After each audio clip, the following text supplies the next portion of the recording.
Let's go to segment one here, and this is going to be playoff and national, this is going to be very high level. But for the playoff here, you have Alabama, Utah, Ohio State, and Georgia making it. So I guess let's just start with that, Brett. How'd you come to that conclusion? Those are the four teams, and so let's just start there. Yeah, so with the playoff this year, I really see three superpower teams heading into this year, especially a top two of Alabama and Ohio State, Georgia being third there, just on account of how much they lost to the NFL draft, but I think they reload enough. Quickly with Alabama, they return the Heisman winner, Bryce Young, the best defender in the country with Will Anderson, 5 stars all over the place, and not to mention they have some revenge tour with them after losing to A&M on the field and in the recruiting game. I know tensions are high out there, so I think they're going to come back as the number one team this year. Number 2, Ohio State. You guys saw the offense. It's the best offense in America. I think it'll be that way again. So much firepower at receiver and C.J. Stroud at quarterback. The difference this time around is I think they're improving their defense. They hired a great coordinator, Jim Knowles, and they have a lot of returning production, which is rare for a blue blood. Or I'm sorry, not a blue blood, like a recruiting powerhouse that's churning out guys to the pros every few years. So a lot to like from Ohio State. Georgia, I mean, you saw them last year win it all with a historic defense, and I know people will complain about all the starters gone on defense, but if you watch them, they really share their snap count across a lot of defenders. It's not just a starting 11. They rotate a lot situationally, and so guys coming back, they might not be labeled quote-unquote returning starters, but they're veteran and they're next year's first-rounders. I mean, they say, oh, you lost 5 first-rounders. Well, there's 5 more first-rounders, suiting up on fall Saturdays for them. So Georgia 3.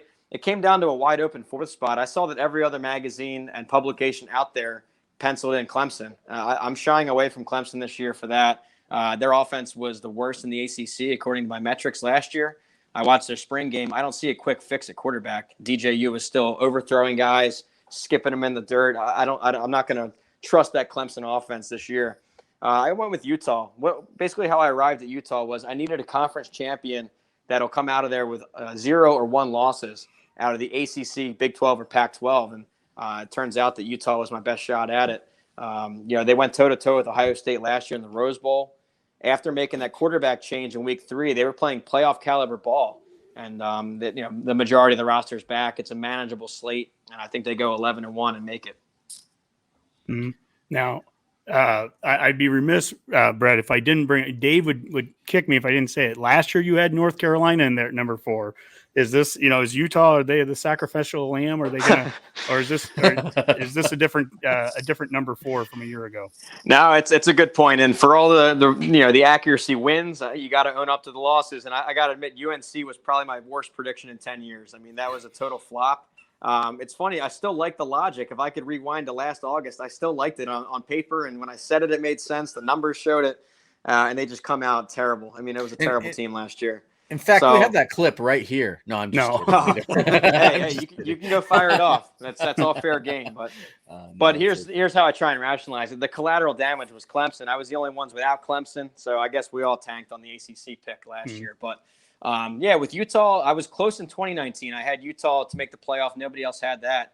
And if you remember heading into that last game, the Pac-12 title game, they were number 5, and a win would have sent them in. And they couldn't get it done in 19. Last year, they won the Pac-12 by smoking Oregon twice in a row. And so I think this one has a lot more historic backing than the UNC. UNC was kind of, I thought, a rising star with a great young roster of blue chippers, really no history behind it. Utah is kind of the inverse where, they don't have the recruiting stars, but it's such a proven staff and proven culture. They're defending conference champs. They showed they've done it once. I like them to do it this year. Mm-hmm. Well, now, Rob, this is where, Rob, we can start to go through the conferences. And again, Brett, we're going to stay at a very high level here on the national stuff since we're a fairly local show here. But to go with the ACC, you have North Carolina State first and Clemson second in the Atlantic. And in the Coastal, you have Miami and Pittsburgh. How do you kind of see the ACC going? Yeah, the ACC this year is the quarterback conference. It was hard when you go through and do all conference teams to really whittle it down to just 2 guys. I mean, I could list off 7 starters. To win the conference, I have NC State, which is going way against the grain. I think they're plus 9,000. Plus 900 at the Vegas books right now. Huge underdogs behind Clemson. But I really like their defense. They were top 5 in my metrics last year. They return a top 10 clip on defense. and Devin Leary, 30 touchdowns and 5 picks. They're my pick. Over in the Coastal is Miami, and this is one of those teams you hear every year. Is Miami back? Are they back? This time around, I think they are under Mario Cristobal. It's the right hire, and they're finally making the financial commitment too in facilities and recruiting. So that's my ACC title matchup, and I think NC State gets it done. NC State. All right, we move to the Big 12, and Rob, a team that we were talking about, Nebraska's going to see them in Week 4. Oklahoma, you have them on your top there. Baylor and Texas, horns down. They're number 3. So talk a little bit about the Big 12. Yeah, the Big 12 was a tough one. You can make the case for all the top 5 over there. Oklahoma, Baylor, Oklahoma State was in the mix last year. They were an inch away from making the playoff. Kansas State is a dark horse with a lot of veteran players. And Texas is really the variable team. I mean, they could win the conference, and they could go 5-7 and lose to Kansas again. It's very variable. I ultimately sided with Oklahoma, even in a coaching transition year. It's just when you go position by position, they're the most proven and the deepest and talented in the conference. Baylor's close. I really like their offensive line and defensive line, but they lost a lot at the skill positions and lost 7 starters off that D. So Oklahoma, it does seem like the safe pick, but it makes sense. I like their coordinator hire, Levy, too, on offense. What about, we get in this region, we do get some people talking about Iowa State a bit. You have them 6th. Last year, obviously, there was a lot of hype and a lot of, early, preseason predictions having them top 10 and everything. Where do you see Matt Campbell in Iowa State? Well, I think that Iowa State's in for a transition year.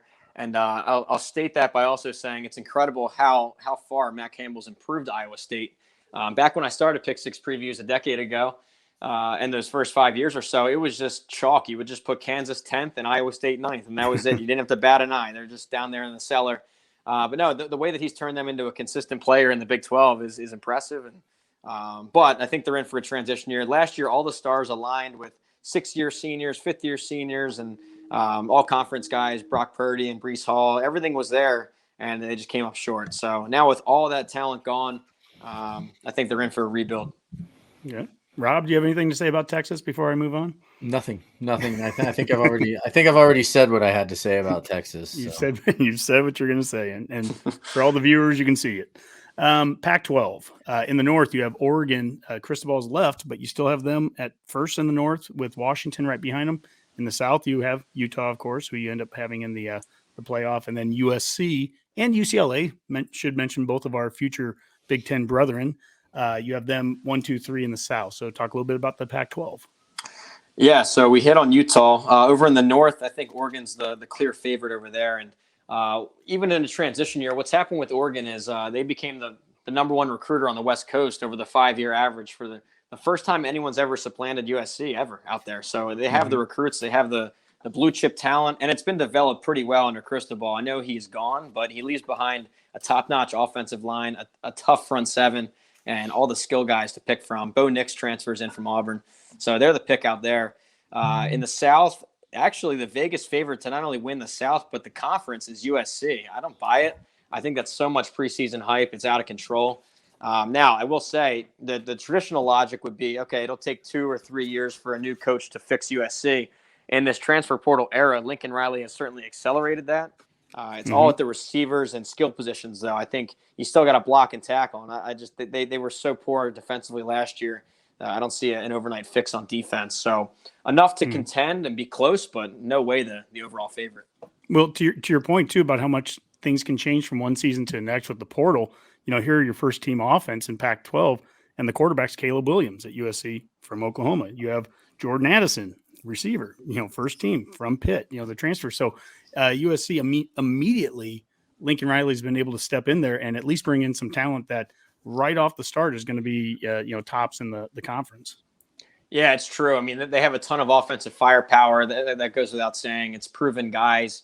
But I mean, still, I don't think they've really lacked quarterback or receiver recently. That's just it. I mean, they've had Drake London was just picked, I think, in the 1st or 2nd round. So I feel like the skill positions are never the problem for USC. It's can they block and tackle, and teams like Utah, teams like Oregon, they just out physical them and run all over them. So until I really see it from that defense, I'm not really sold on Alex Grinch either, their coordinator. He struggled at Oklahoma with way more veteran players, way more blue chip defenders than USC's roster currently has. So Yeah, I side with Utah. A more proven product, and they smoked them last year, and I think that continues.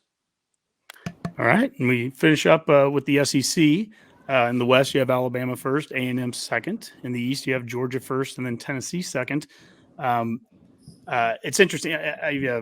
We always do I do a Redcast road trip every summer where I go to different football stadiums and everything all around. And this year, Tennessee got to do the full tour, got to see the locker room, all that good stuff. Great facilities out there at Neyland. I'm kind of secretly rooting for them. And plus, there's a little history with Nebraska and Tennessee, and almost a shared history of they had their highs in the 90s there, and then they've struggled some in the past 10, 20 years too. So I'd like to see them kind of get back up there. But Alabama seems like a pretty safe bet. Georgia seems like a pretty safe bet. Is the SEC, I've said this a number of times, a lot of times they get talked about as being the top conference from top to bottom, but I've always felt it's pretty much at top. Is the depth better? I mean, are they a deep conference? Or are they really a top heavy conference? Well, I think it goes year to year. I think it also gets lost just because they have Alabama at the top. It makes it seem like it's Alabama and nothing, just because there's a huge gap. I mean, it's a superpower, probably the all-time dynasty in the sport that we've ever seen over the last decade and a half. So I think that makes it look like that. But no, I mean, I think the SEC West is the deepest division in the country. It was tough to put anybody down in 5th or 6th or 7th. Teams like LSU, Auburn, Mississippi State, they could probably push to contend for some other Power 5 divisions outright. It's just so crowded. And now it looks like they've made some great coaching hires that are still a year or two away from clicking. Shane Beamer, South Carolina. Eli Drinkowitz is bringing all-time high recruits at Missouri. So I think even like that bottom tier, middle tier is improving. So I'd still stick with them as the deepest conference. I know it pains the listeners to hear this, but they bring in the most recruits. They develop them enough to get the most NFL draft picks every year since 2005. And they win the national stage whenever they play. So the SEC to me still is the deepest.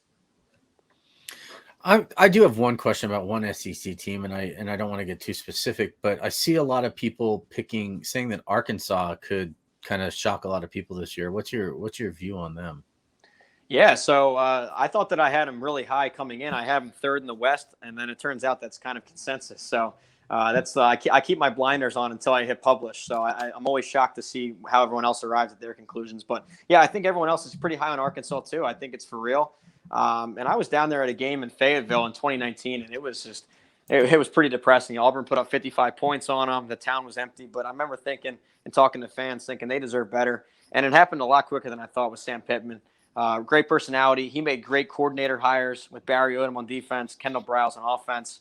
But really what shifted was it's no longer a rebuild. It's a destination point. I mean, you're seeing top 10 recruiting class and top 10 transfer class. Everyone wants to be there now. And I think the hype's legit. It's a top offensive line. KJ Jefferson's tough at quarterback and a lot of skill talent too. So, yeah, they're a solid choice for the top 15 nationally.